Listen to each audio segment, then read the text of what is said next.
নমস্কার, news room থেকে কলকাতা নিয়ে আমি অতনু রয়েছি আপনার সঙ্গে। শুরুতেই একবার দেখে নেব কলকাতা আজ কি থাকছে। বুলডোজার ক্লোজার হুঁশিয়ারি, মিড ডে মিলে সতর্ক রাজ্য। লালন মৃত্যুতে সাসপেন্ড 4, গতি বাড়ছে পাতালে। বাংলার হৃদয়ে ত্রিপুরার জীবন।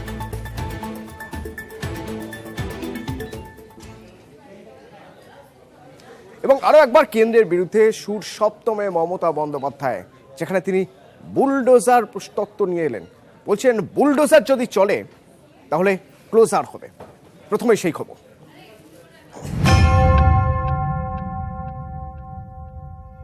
আমি বুলডোজারের পক্ষে নই, কিন্তু গণতন্ত্রে যারা বুলডোজার চালায় তাদের আমি বলে দিই, বুলডোজারের পরিবর্তে বুলডোজার নয়, তোমাদের ক্লোজার হবে, তোমাদের ক্লোজার হবে। এই কথা আজ মুর্শিদাবাদের মাটিতে দাঁড়িয়ে বলে গেলাম। সোমবার মুর্শিদাবাদের সরকারি সভা, সেখান থেকেই কেন্দ্রের মোদী সরকারের বিরুদ্ধে সুর চড়ালেন মুখ্যমন্ত্রী। সম্প্রতি নানা ইস্যুতে কেন্দ্র রাজ্য চাপানুতর তুঙ্গে উঠেছে। একদিকে প্রধানমন্ত্রী আবাস যোজনার মতো প্রকল্পে কেন্দ্রের নয়া শর্ত, আগে হিসেব পরে টাকা। অন্যদিকে নানা ইস্যুতে বঙ্গে আসছে কেন্দ্রীয় দল। এই পরিস্থিতিতে মুর্শিদাবাদের সভা থেকে কেন্দ্রকে এক হাত নিলেন মমতা বন্দ্যোপাধ্যায়।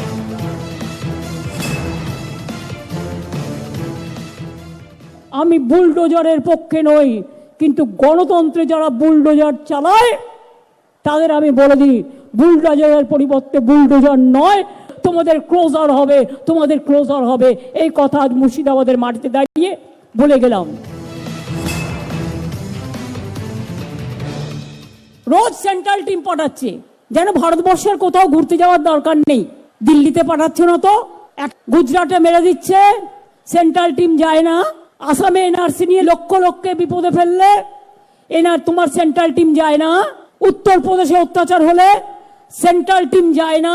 আর এখানে একটা বিজেপিকে যদি উইপোকাতেও কামড়ায় তাও নাকি সেন্ট্রাল টিম আসে। কিভাবে আমাদের হ্যারাস করা হচ্ছে। বদলা আমি নেব না, কিন্তু বদল আমি করব।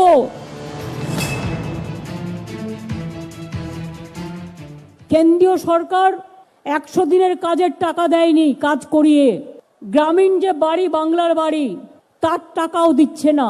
গ্রামীণ রাস্তা, সে টাকাও দিচ্ছে না।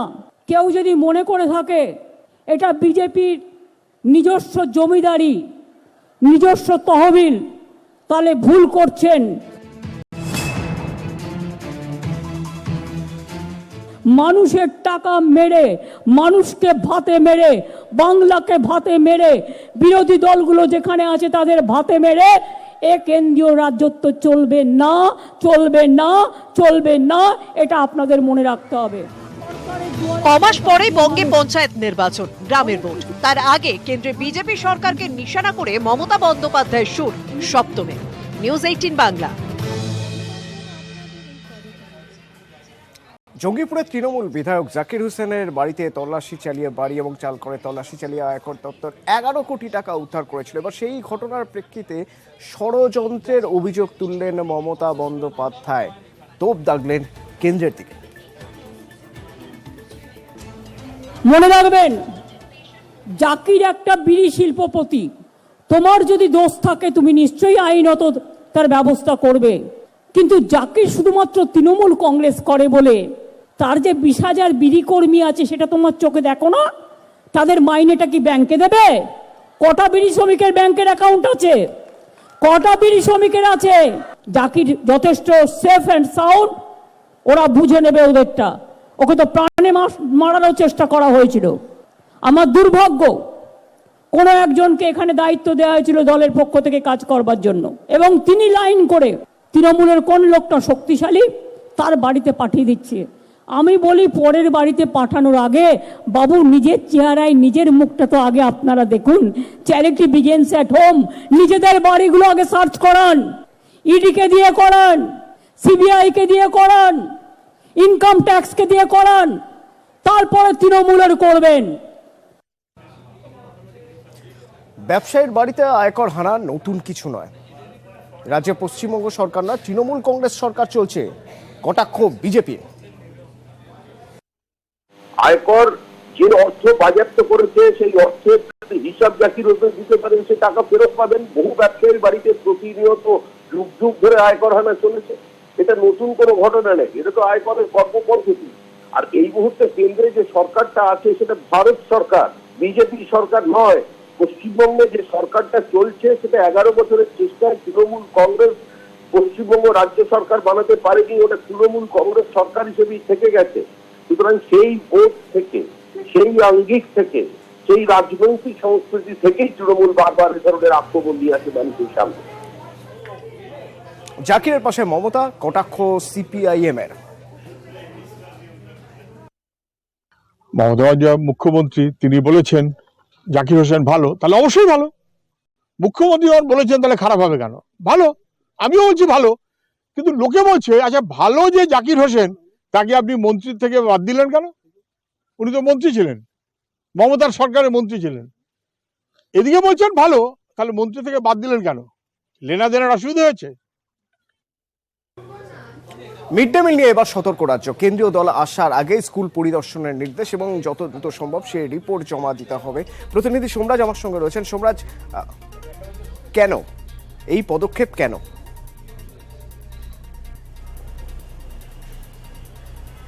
দেখো, প্রথমত মিড ডে মিল নিয়ে বেশ কিছু জায়গা থেকে বিক্ষিপ্তভাবে অভিযোগ আসছে, মিড ডে মিলে খাবারের মান নিয়ে অভিযোগ আসছে। এই সমস্তকে মাথায় রেখে এবং পাশাপাশি কেন্দ্রীয় দল আগামী 20 জানুয়ারি রাজ্যে এসে পৌঁছাচ্ছে, যেখানে 7 জন সদস্য কেন্দ্রীয় শিক্ষা মন্ত্রকের অফিসার থাকছেন, 4 জন বিশেষজ্ঞ থাকছেন, মোট 11 জনের দল রাজ্যে আসছে।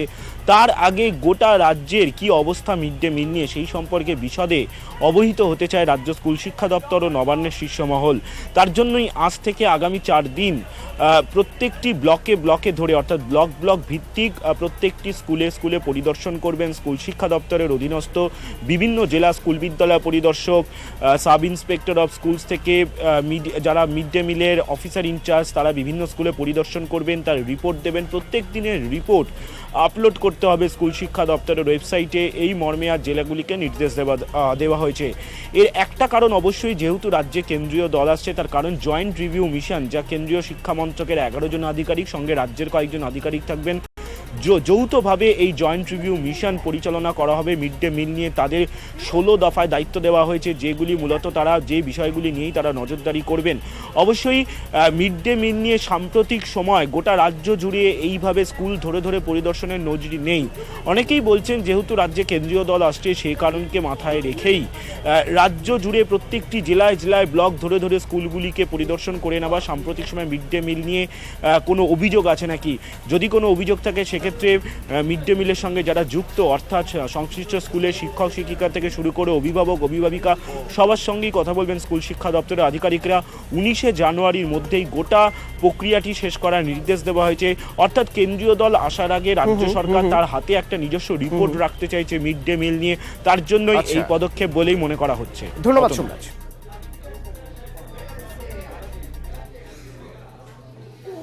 বয়কট বিতর্কে এবার বিচারপতি মান্থার এজলাস পরিদর্শন করলো ইন্ডিয়ান বার কাউন্সিলের ফ্যাক্ট ফাইন্ডিং কমিটি, এবং এ বিষয়ে আরো কথা বলবো। আমার সঙ্গে রয়েছেন প্রতিনিধি অর্ণবের সঙ্গে একবার আমি কথা বলবো। অর্ণব, এই যে ফ্যাক্ট ফাইন্ডিং কমিটি আজ ঠিক কি কি দেখলেন, কার কার সঙ্গে কথা বলেন?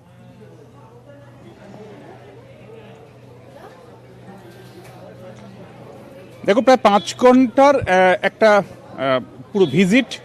এই ভিজিটের মধ্যে কলকাতা হাইকোর্টের রেজিস্ট্রার জেনারেল অফিস যেমন ছিল, রাজ্যের অ্যাডভোকেট জেনারেলের অফিস, কেন্দ্রের অতিরিক্ত সলিসিটর জেনারেলের office, Kolkata high court bar association, আইনজীবীদের সবথেকে বড় সংগঠন, সেখানকার পদাধিকারীদের সঙ্গে বৈঠক, এই হাইকোর্ট লাগোয়া নগর দায়রা আদালত যে ভবন, সেখানে 7 তলাতে রাজ্য বার কাউন্সিলের অফিস, এবং পাশাপাশি যারা বাধাপ্রাপ্ত হয়েছিলেন বিচারে কাজে গিয়ে তাদের সাথে কথা বলা, এবং বিচারের কাজে যোগ দেওয়ার পরে তার আফটার এফেক্ট কী হয়েছে, এরকম কয়েকজন আইনজীবীর সাথে কথা বললেন। সব মিলিয়ে তারা রিপোর্ট কাল দেবেন। এবং এক্ষেত্রে সবথেকে যেটা গুরুত্বপূর্ণ বিষয় আমরা সূত্র মারফত জানতে পারছি অতনু, তা 9 জানুয়ারি সোমবার সকাল 10:30 থেকে 12:30 পর্যন্ত এই যে 2 ঘন্টার জন্য বিচারপতি রাজাশেখর মান্থা তার এজলাসে বিচারের কাজ করতে পারলেন না, তিনি এজলাস ছেড়ে উঠে গেলেন। এজলাসের বাইরে দরজা বন্ধ, আইনজীবীদের হট্টগোল, সেখানে বচসা, আইনজীবী ভার্সেস আইনজীবী ধাক্কাধাক্কি। এই 2 ঘন্টার সময়ের বিস্তারিত তথ্য নিয়েছে এই ফ্যাক্ট ফাইন্ডিং কমিটি, আমরা যা সূত্র মারফত জানতে পারছি। কেন এই 2 ঘন্টা? এই 2 ঘন্টা গুরুত্বপূর্ণ ফ্যাক্ট ফাইন্ডিং কমিটির সদস্যদের কাছে এই কারণেই, এই যে 2 ঘন্টার বিচারের কাজ স্তব্ধ ছিল, এই কাজটা করেছেন আইনজীবীদের একটা নির্দিষ্ট অংশ, এবং তারা যে এই বিক্ষোভে অংশ নিয়েছেন তার আগে কলকাতা হাইকোর্টের আইনজীবীদের সংগঠনের কোনো সিদ্ধান্ত ছিল না। কোনো সিদ্ধান্ত ছাড়া যখন একতরফাভাবে কিছু আইনজীবী তারা এই এজলাস বয়কট করছে, বন্ধ করে দিচ্ছে, এই জায়গাটাতে তারা বেশি গুরুত্ব দিয়েছে। এবং ওই দিন 1:55 নাগাদ 9 তারিখ প্রধান বিচারপতির কাছে আইনজীবীদের এই বিক্ষোভকারী অংশের যে স্মারকলিপি 3 পাতার, সেটাও তারা সংগ্রহ করেছে। এই দুটো বিষয়ের মধ্যে তারা বেশি কনসেন্ট্রেট করতে চাইছে। যদিও সিসিটিভি ফুটেজ নিয়ে তারা বিরত থেকেছে, সাবজুডিস ম্যাটার বলে বিষয়টা এড়িয়ে গিয়েছে। তারা কালকে রিপোর্ট দেবে, এই রিপোর্ট তারা কি সুপারিশ করে তারপরই পুরো বিষয়টার ভবিষ্যৎ নির্ভর করছে। ধন্যবাদ Arnab. And we exchange views with this, made statements. There's so all section of people furnish the relevant information to us. इधर का जो बार काउंसिल है वो लोग आप लोगों के साथ कॉपरेट किया? हाँ, it's a fact finding. We'll report to bar council. Incident तो हुआ है ना? इंसिडेंट हुआ It's unfortunate. এদিকে এই পরিদর্শনের মাঝেই আছে দেখা গেল তৃণমূলপন্থী আইনজীবীদের কালো ব্যাচ পরে মিছিল, পাল্টা মিছিল, প্রতিবাদ মিছিল, বিজেপি সমর্থিত বা বিজেপি পন্থী আইনজীবী।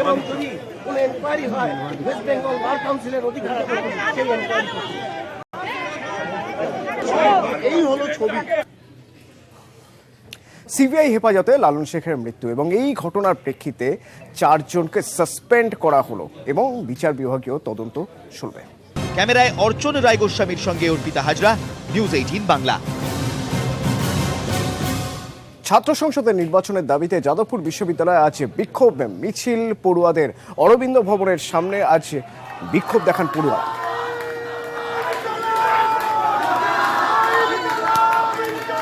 আমরা বিগত 2021 সাল থেকে কন্টিনিউয়াসলি আমরা ইউনিয়ন ইলেকশনের দাবি আমরা জানিয়ে এসেছি। তো ইউনিভার্সিটিও অলরেডি এক্সিকিউটিভ কাউন্সিলের ডিসিশন নিয়েছে যে তারাও ইউনিয়ন ইলেকশন চায়। তো সেই জায়গা থেকে তারা সরকারের সঙ্গে কথা বলেছিল, এটা জানালো। তো আমরা চাইছি যে ইমিডিয়েটলি ইউনিয়ন ইলেকশন করানো হোক। তো সেই প্রসঙ্গে এক কথায় বললে সরকার নিরুত্তর এবং ইউনিভার্সিটি অ্যাডমিনিস্ট্রেশনও এই প্রশ্নে কোনো রকম কোনো কংক্রিট ডিসিশন নিতে পারেনি এখনো। ছাত্ররা এসেছিল, এসে ওরা ডেপুটেশন দিয়েছে। ডেপুটেশনে ওরা ওদের বক্তব্য সেটাই জানিয়েছে যে ওরা ইমিডিয়েট একটা ইলেকশন চাইছে, আর ইমিডিয়েটলি যদি ডেট অ্যানাউন্স করা যায় সেটা ওরা ডিমান্ড করছে, আর না হলে একটা অন্তত ত্রিপাক্ষিক বৈঠক চাইছে। ত্রিপাক্ষিক বৈঠক মানে হচ্ছে সরকার, যাদবপুর ইউনিভার্সিটি কর্তৃপক্ষ এবং স্টুডেন্ট রিপ্রেজেন্টেটিভ দের নিয়ে একটা ত্রিপাক্ষিক বৈঠক চাইছে, তার একটা ডেট ওরা জানতে চাইছে। তো সেটাও আমরা ডেফিনেটলি সরকারের কাছে জানাবো। গতি বাড়ছে পাতালে, এভাবে বলা যেতেই পারে। তার কারণ এবার আরো কম সময়ে কলকাতায় মেট্রো সফর।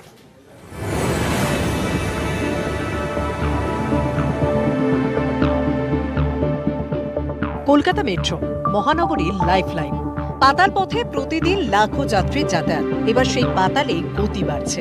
বদলে ফেলা হয়েছে মেট্রো সিগন্যালিং ব্যবস্থার খোল নলছে। দমদমে বসেছে ইলেকট্রনিক ইন্টারলকিং সিগন্যালিং সিস্টেম। এর জেরে গাড়ি বাড়ছে মেট্রো। মেট্রো কর্তৃপক্ষের দাবি এবার থেকে একটি ক্লিকে নিয়ন্ত্রণ করা যাবে সিগন্যাল ব্যবস্থা। এতে সময় বাঁচবে 3 থেকে 6 মিনিট, ফলে আরো দ্রুত ছুটবে মেট্রো। এক্সিস্টিং ইলেকট্রিক্যাল ইন্টারলকিংকে রিপ্লেস করা হলো ইলেকট্রনিক ইন্টারলকিং। এতে অপারেশনাল ফিজিবিলিটিও বাড়বে, স্পিড বাড়বে। যারা অপারেটর আর কি, তারা ইলেকট্রনিক্যালি যে অপারেট করতে পারবে, এতে সুবিধা হবে। এটা টোটাল খরচা হচ্ছে 4.1 crore। দুটো স্টেশনের মাঝখানে গ্যাপও কমানো যাবে এবং ট্রেন মানে অপারেশনাল ফিজিবিলিটি এবং ফ্লেক্সিবিলিটি দুটোই অনেক ইমপ্রুভ হবে। ভারতের প্রথম মেট্রো কলকাতায় 1984 সালে যাত্রা শুরু। সময়ের সঙ্গে সঙ্গে সঙ্গে পরিকাঠামোয় বদল এসেছে, এসি রেক এসেছে, রুট বেড়েছে, যাত্রীর চাপও বেড়েছে। সূত্রের খবর, এই পরিস্থিতিতে মেট্রোর সংখ্যা আরো বাড়াতে চায় কর্তৃপক্ষ। এর জন্য দরকার নতুন রেক। সূত্রের খবর, কয়েকদিনের মধ্যেই কলকাতায় আসছে নতুন 18টি রেক। তার আগে সিগন্যালিং ব্যবস্থার আধুনিকীকরণ। মেট্রো কর্তৃপক্ষের দাবি, এতে পাতালে গতি যেমন বাড়বে তেমনই বেশি রেকও চালানো যাবে। আমির ঘোষাল, নিউজ 18 বাংলা। SRMB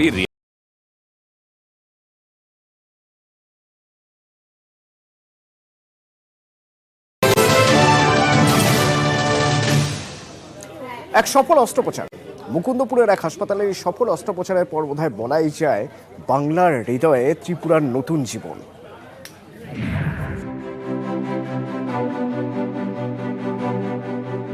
হৃদয় মেলালো দুই রাজ্যকে।